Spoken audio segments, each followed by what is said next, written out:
Right now, somewhere in your home, your dog is watching you. Maybe they're across the room. Maybe they're right next to you. Maybe they lifted their head the second you moved and put it back down when they decided you were fine. You probably didn't even notice. But here's what should stop you cold. Your dog has been studying you longer than you've been studying them.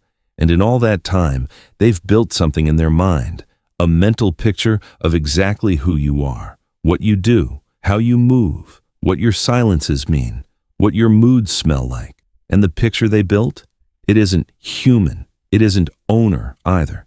It's something that doesn't exist anywhere else in the world. A category they created specifically for you, built from thousands of repeated moments that lives only in their perception and nowhere else. What that category actually is, how it was built, and what it means for the way your dog experiences every single day with you. That's what we're getting into today. And I promise you, by the end of this video, the way you look at your dog in the morning is going to be completely different. So let's start with the simple version of the answer, because you deserve that up front. Your dog does not see you the way you see yourself. They're not looking at you and thinking human. They're not thinking owner. Those are our categories, our words, our frameworks. Dogs don't use them. What dogs actually do, what researchers studying canine cognition have confirmed over and over again, is that they sort the world into behavioral categories. Not by species, not by size, not even entirely by smell, by what things do, by how things behave, by what patterns they repeat. And over months and years of living with you, your dog has run thousands of behavioral data points through that system. The way you walk, the way you sound when you're tired versus when you're playful, the specific rhythm of your footsteps in the hallway, the face you make right before you reach for their leash. From all of that, they've built a category that has never existed before in the history of the world, a category with a sample size of exactly one, you, not human, not dog, you. And that's only the beginning of how strange and profound this actually gets. To really understand what's happening inside your dog's mind, you have to understand something about the way animal cognition works, and it's not what most people picture. We tend to imagine that animals see the world the way a camera does, neutral, objective. Things are just things, but that's not how any brain works, including yours. Every brain, from the simplest to the most complex, doesn't perceive reality. It categorizes it. It asks one question constantly: what kind of thing is this, and what do I do with it? For most animals, that system is fairly rigid. A predator is a predator. Prey is prey. The categories are inherited, fixed, and fast. Dogs are different. Dogs evolved in the only environment that ever required them to learn fluid, shifting, emotionally nuanced categories. Ours. They didn't just move into human spaces. They moved into human social structures with hierarchies, relationships, moods, conflict, repair. And to survive in that world, they had to develop a categorization system that was flexible enough to keep up with us. What researchers have found is that dogs don't categorize people as humans as a species. They categorize specific individuals based on their behavioral signature, the unique repeating patterns of how that particular person acts toward them. A stranger isn't dangerous because they're a stranger. They're uncertain because they don't have a behavioral file yet. A person your dog growls at isn't being judged as a human. They're being flagged as someone whose patterns don't match safety. And you, after months or years of living together, have the deepest behavioral file your dog has ever built on anyone. That file isn't stored like a list. It's stored like a feeling, a felt sense of who you are, what you mean, and what the world is like when you're in it. That feeling is the category, and it is entirely, completely, irreducibly yours. Here's the part that most people never stop to think about. You didn't consciously build that category in your dog's mind. You weren't trying to. You were just living your life, coming home from work, making coffee, watching TV, going through hard weeks and good ones. But your dog was registering all of it. Every single pattern you repeated became part of the picture they have of you. The sound of your car, the smell of your coat when you come in from the cold, the specific way you settle into the couch when you're going to be there for a while versus when you're about to leave. the tone of your voice when you're actually talking to them versus when you're talking at a screen. Animal behaviorists call this behavioral signature reading, and dogs are extraordinarily good at it, better than we give them credit for. Better, in many cases, than the people around us who share our species and our language. There's a study that captures this perfectly. Researchers tracked how quickly dogs could predict their owner's departure from the home. Not when the owner was actively getting ready, but before. Dogs began showing pre-departure anxiety signals an average of several minutes before their owners consciously started their leaving routine. They weren't reacting to the leash or the keys.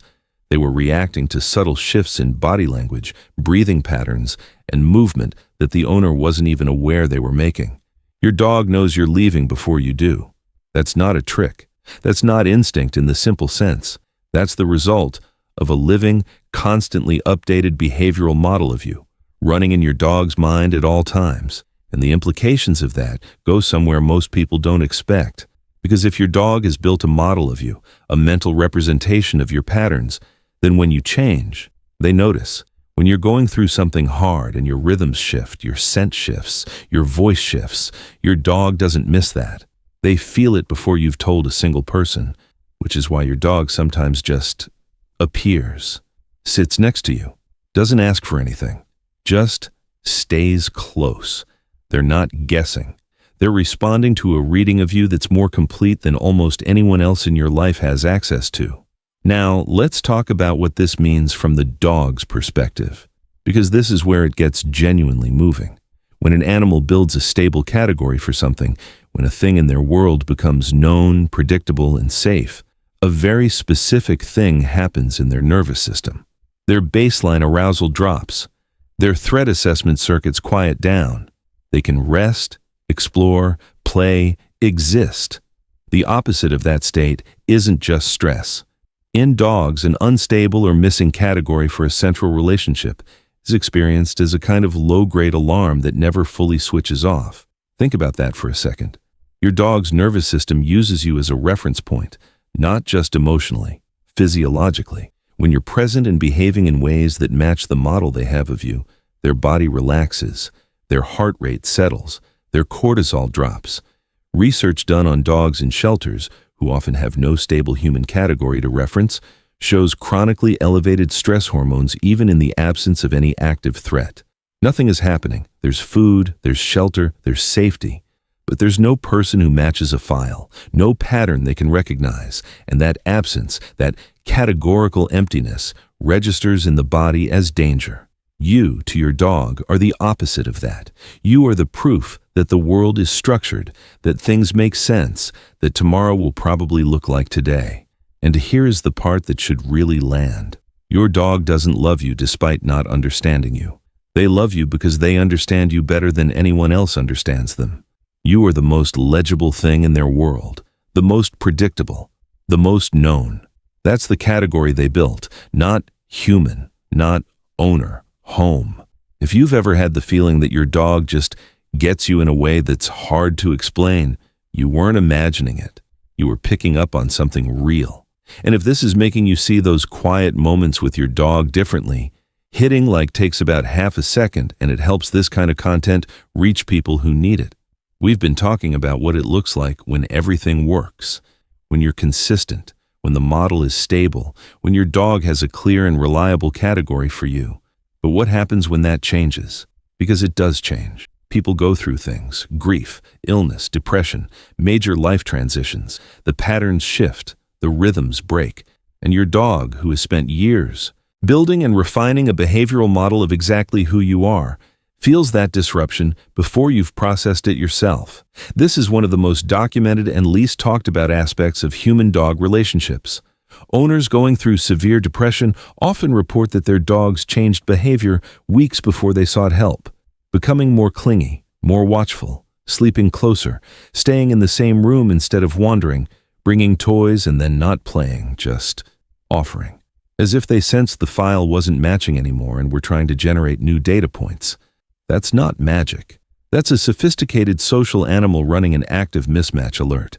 Your dog built a category of you. When you stop matching that category, when the behavioral signature shifts in ways that don't add up, Their system doesn't just note it and move on. It flags it. It generates attachment behaviors. It tries to reestablish contact with the version of you it knows. This is also, by the way, why dogs often struggle when owners go through major positive changes.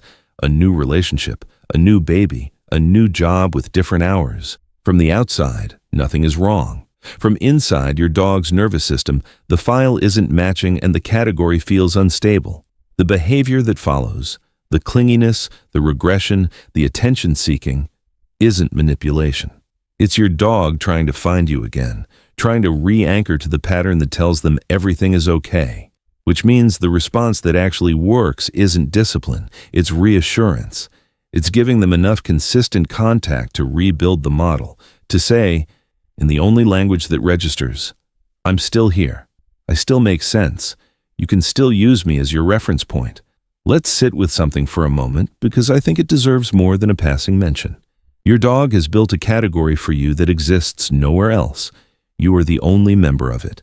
And unlike the categories we build for each other, which are always partial, always filtered through language and assumption and self-presentation, the category your dog built is made entirely from behavior, from what you actually do, from the real, unedited, unscripted version of you that shows up every day. You never performed for your dog. You never curated yourself. You were just there, being human, and they watched. And they chose to make you the center of their world anyway. There's a concept in attachment research, both in humans and now increasingly studied in dogs, called the primary attachment figure. It's the individual that an animal uses as a secure base, the presence that makes novelty safe, that makes fear manageable, that makes the unknown navigable. For dogs living in homes with multiple people, they often form attachments to several people. But there's almost always one person who holds the primary position, one category that runs deepest. Research consistently shows that dogs choose their primary attachment figure based not on who feeds them most or who plays with them most, but on who is most consistent, who matches their own behavioral signature most reliably, who is, in the dog's assessment, the most predictable, not the most entertaining, not the most exciting, the most consistent. Think about what that means. Your dog isn't looking for stimulation from you. They're looking for coherence. They're looking for a world that makes sense, and you are the person they've decided is the best evidence that it does. Every morning when your dog finds you, they're not just greeting you. They're confirming the model. They're verifying, still you, still here, still making sense, world still safe. And that confirmation, that quiet, daily renewal of the category, is the most important thing that happens in your dog's emotional life. Not the walks, not the treats, not the toys. You showing up as yourself, consistently, recognizably, real. So here's where we land. Your dog doesn't see a human when they look at you.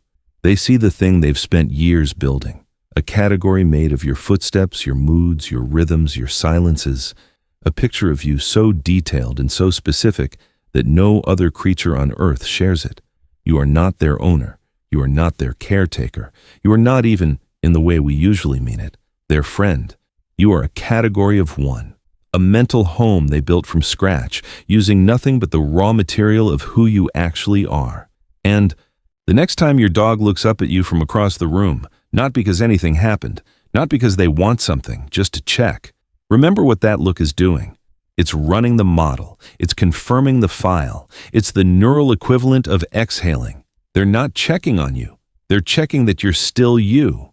And every single time you are, every ordinary, unremarkable, completely consistent time that you show up as yourself, you are giving them the most important thing they need. Not stimulation, not training, not perfection, just the confirmation that the world they built around you still makes sense. Now, if this changed how you see your dog, there's one behavior that ties directly into everything we just covered, and it's one most owners misread completely. When dogs destroy furniture, chew through doors, tear up pillows the moment you leave, that's not disobedience. That's what happens when the category loses its anchor. That video is already up. It's called The Psychology Behind Dogs That Chew Furniture. when you leave, and I think it's going to hit completely differently now that you understand this.